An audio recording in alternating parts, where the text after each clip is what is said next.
さん、こんにちは。今日は日本人の怒り方について、興味深いお話をします。皆さんは日本に来て、日本人はあまり怒らないな、と思ったことはありませんか？電車で足を踏まれても、怒鳴る人はほとんどいません。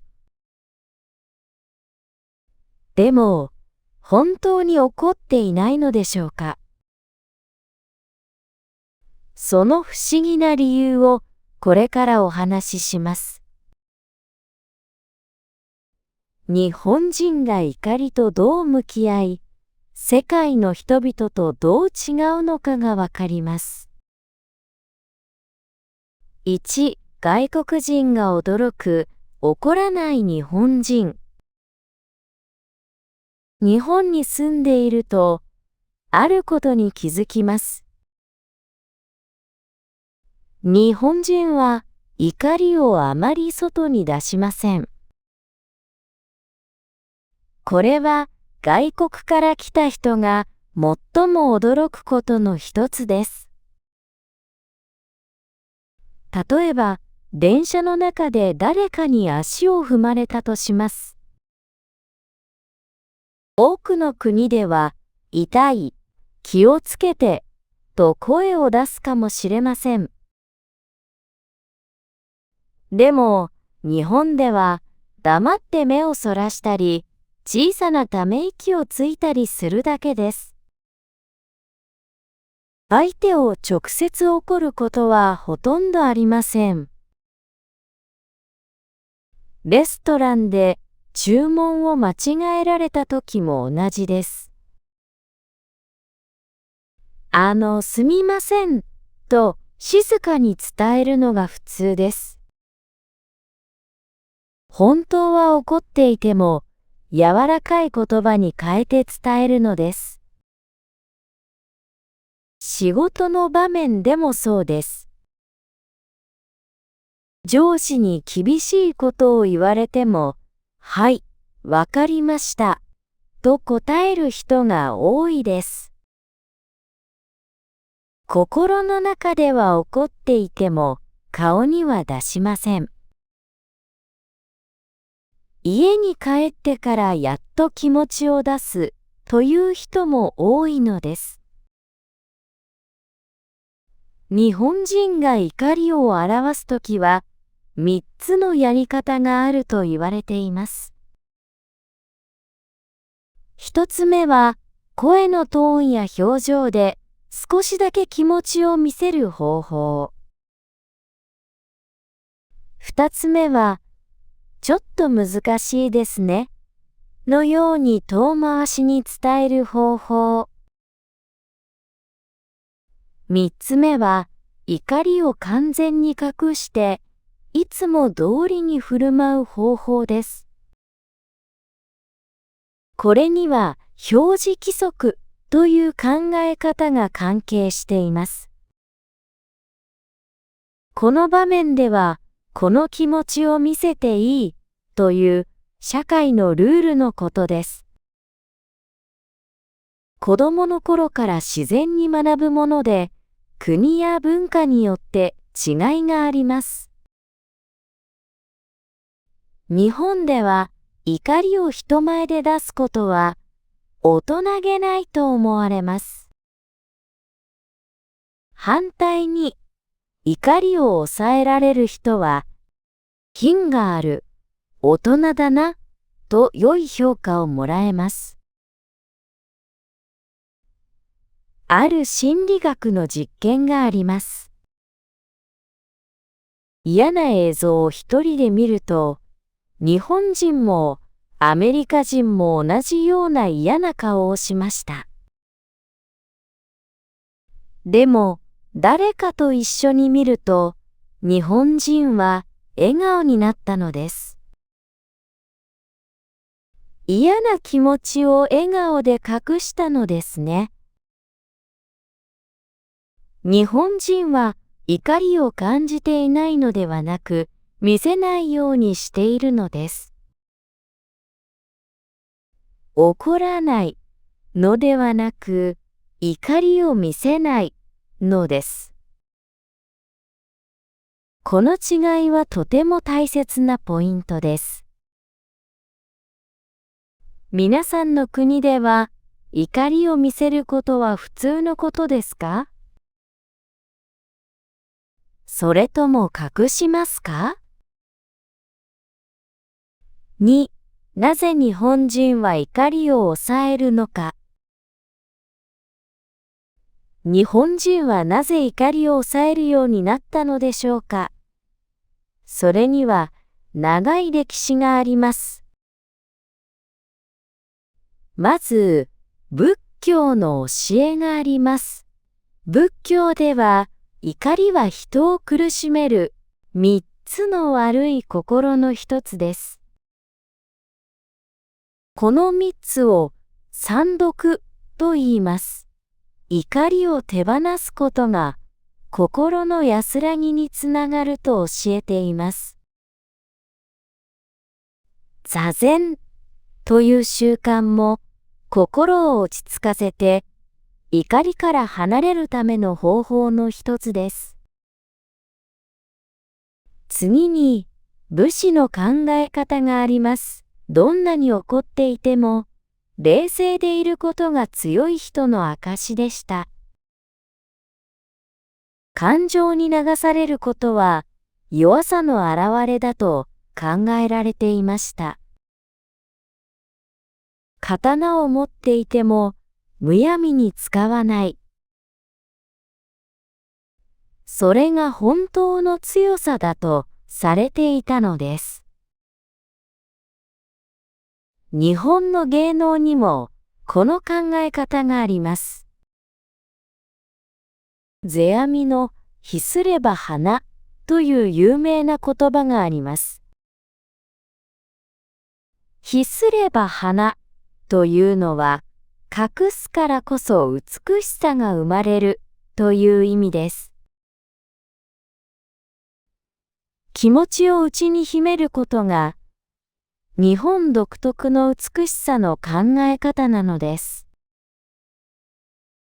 そして、和という考え方があります。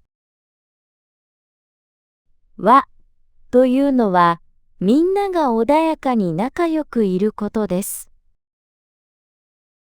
聖徳太子が作った決まりにも、和を大切にしなさいと書かれています。怒りを出すことは、この和を壊すことになります。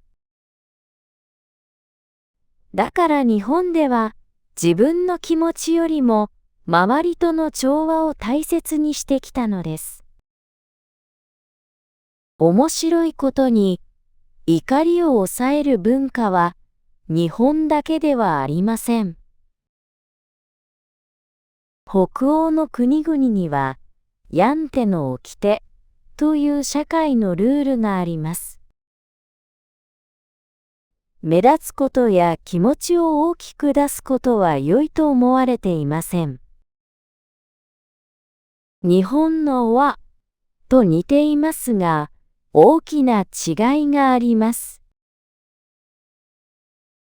日本の和は上下関係の中で全体をまとめることを重視します。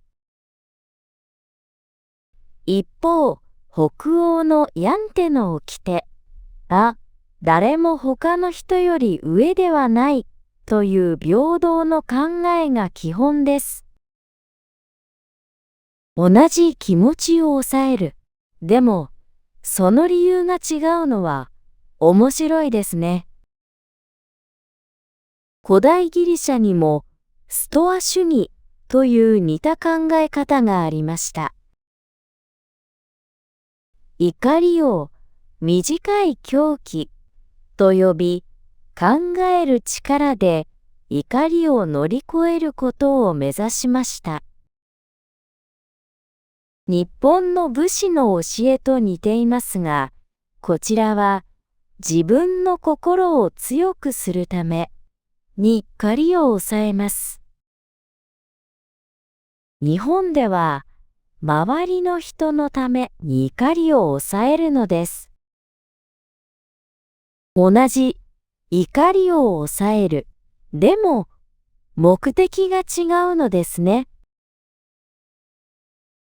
皆さんの国にも怒りについての教えやルールはありますか？ 3. 怒りを隠す日本人の本音。怒りを抑えることには良い面があります。日本の社会はとても安全で穏やかです。電車は静かで、お店の人はとても丁寧です。道で喧嘩している人を見ることはほとんどありません。これは日本人が怒りを抑えているからこそ成り立っています。日本は安全で住みやすいと感じるのも、この文化が大きく関係しているのです。怒りを抑えられることは、日本では品格や大人の証として高く評価されます。研究でも面白いことがわかっています。西洋の心理学では、怒りを我慢するのは体に悪いと長い間言われてきました。しかし、日本人のように周りとの関係を大切にする文化の人は、気持ちを抑えても体へのストレスが少ないことが分かったのです。また、日本人のカップルは怒りを我慢しても関係が悪くなりにくいのに、ベルギーのカップルでは関係が悪くなったそうです。文化によって怒りの我慢がもたらす結果が違うのですね。しかし、悪い面もあります。怒りをずっと我慢していると、心の中に溜まっていきます。誰にも聞こえない場所で、やっと本当の気持ちを出せる、という人もいます。もっと深刻な問題もあります。日本の社会では、立場が上の人だけが怒りを表すことが許されやすいのです。これはパワハラと呼ばれる問題につながることがあります。パワハラというのは、立場の強い人が弱い人に対してひどい言葉を言ったりすることです。アメリカでは立場が低い人の方が怒りを出しやすいのに、日本では反対で、怒ることが一種の権力の表れなのです。日本語には、本音と建前という言葉があります。本音は本当の気持ち、建前は人前で見せる姿です。この差が大きくなりすぎると、心が苦しくなります。自分の本当の気持ちを誰にも言えない状態が続くと、だんだん心が疲れていきます。最近の日本では、このことが心の健康の問題として注目されるようになりました。怒りを抑えることは本当に良いことなのでしょうか？皆さんはどう思いますか？ 4. 世界の起こり方と吐き出し皿。世界には怒りとの向き合い方がいろいろあります。日本のやり方と比べてみましょう。中東の多くの国では、名誉がとても大切だと聞いたことがあります。名誉というのは、自分や家族が社会の中で持っている良い評判のことです。名誉を傷つけられたとき、怒りを表に出すことはむしろ正しいことだと考えられているそうです。日本では怒りを抑えることが強さの証ですが、中東では怒りを出すことが名誉を守る行動なのです。ラテンアメリカの国々はさらに違います。喜びも怒りも悲しみも体全体で表現します。それが人間らしさの表れとして大切にされているのです。面白いことに、気持ちを表に出しやすい文化でも、怒りが溜まって爆発することがあるそうです。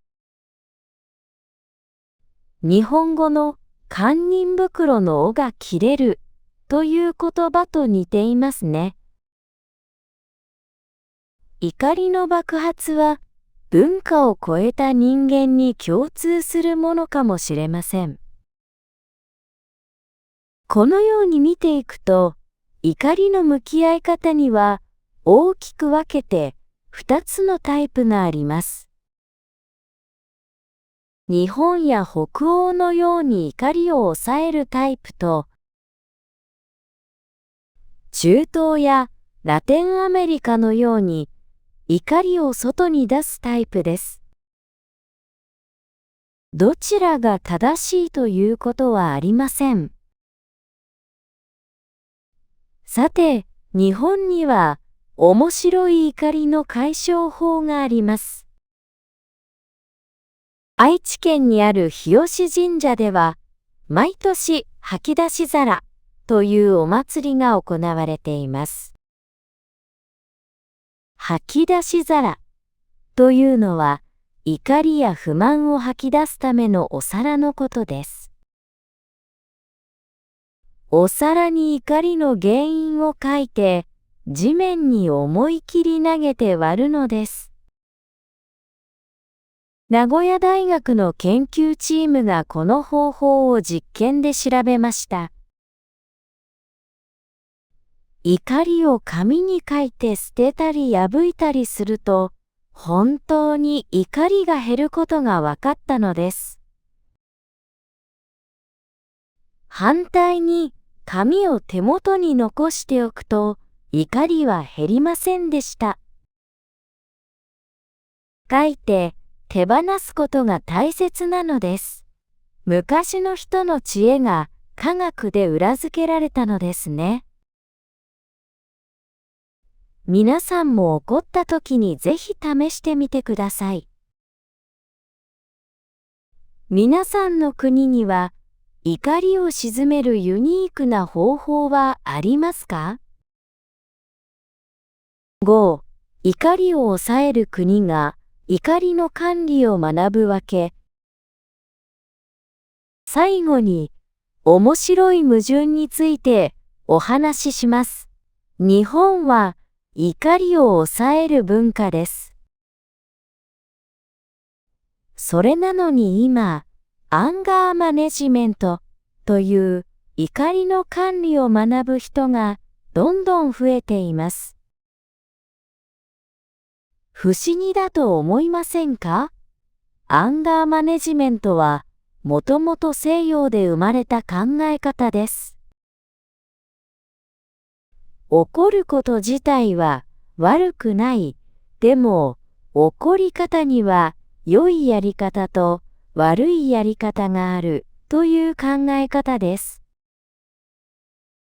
日本では昔から怒ること自体が良くないと教えられてきたので、これは新しい考え方なのです。2011年に日本アンガーマネジメント協会が作られました。それ以来、170万人以上の人が学んでいます。背景には、2020年に始まったパワハラ防止法があります。会社の中で怒りを使って人を傷つけることを法律で禁止したのです。多くの会社で怒りの管理を教える研修が行われるようになりました。ここに矛盾があります。日本人はもともと怒りを抑えてきました。では、なぜ怒りの管理を学ぶ必要があるのでしょうか。答えは、抑え方にあります。今までの方法は、怒りを完全に抑え込むことでした。でも、抑え込むだけでは、心の中に溜まっていきます。